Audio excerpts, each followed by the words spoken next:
নমস্কার। শ্রীমদ্ ভাগবত গীতা দ্বিতীয় অধ্যায় সাংখ্যযোগ শ্লোক 15।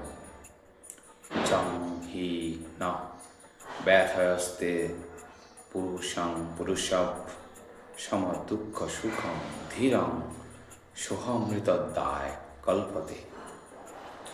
যং অর্থাৎ যে, হি অর্থাৎ অবশ্যই, ন অর্থাৎ না, ব্যথয়ন্তী অর্থাৎ বিচলিত হন, এতে অর্থাৎ এই সমস্ত, পুরুষম অর্থাৎ ব্যক্তিকে, পুরুষস্য অর্থাৎ হে পুরুষ শ্রেষ্ঠ, সম অর্থাৎ অপরিবর্তিত, দুঃখ অর্থাৎ দুঃখ, সুখম অর্থাৎ সুখ, ধীরম অর্থাৎ সহিষ্ণু, সহ অর্থাৎ তিনি, অমৃতত্বায় অর্থাৎ মুক্তি লাভের, কল্পতে অর্থাৎ যোগ্য হন।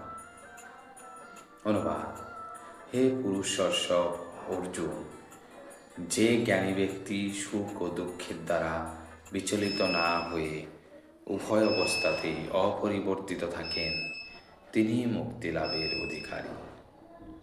তাৎপর্য: যে মানুষ সুখ এবং দুঃখে সম্পূর্ণ অবিচলিত থেকে তার পারমার্থিক উন্নতি সাধন করতে দৃঢ়প্রতিজ্ঞ হন, তিনি অবশ্যই মুক্তি লাভের যোগ্য নন। বর্ণাশ্রম ধর্মে চতুর্থ আশ্রম সন্ন্যাস অত্যন্ত কষ্ট সাপেক্ষ পথ, কিন্তু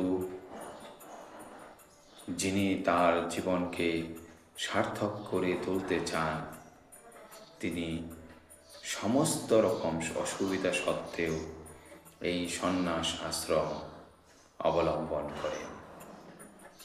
অসুবিধার উদ্ভব হয় প্রধানত স্ত্রী-পুত্রের সঙ্গে সম্পর্ক ত্যাগ করে পারিবারিক বন্ধন ছিন্ন করার জন্য, কিন্তু যিনি এই বন্ধন থেকে মুক্ত হতে পারেন, নিঃসন্দেহে তার পারমার্থিক জীবন সার্থক হয়ে ওঠে।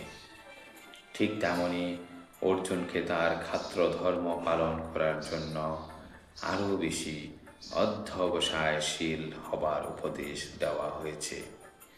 যদিও আত্মস্বজন বা প্রিয়জনদের সঙ্গে যুদ্ধ করা ছিল অত্যন্ত দুঃখদায়ক এবং কষ্ট সাপেক্ষ, শ্রী চৈতন্য মহাপ্রভু 24 বছর বয়সে সন্ন্যাস গ্রহণ করেন। তার যুবতী স্ত্রী এবং বৃদ্ধা মাতা ছিলেন, তাদের দেখাশোনা করার জন্য কেউ ছিল না। তবুও মহত্তর উদ্দেশ্য সাধন করবার জন্য তিনি সন্ন্যাস গ্রহণ করেছিলেন এবং উচ্চতর কর্তব্য পালনে স্থির ছিলেন। সেটি জড়বন্ধন থেকে মুক্ত হবার উপায়। ধন্যবাদ।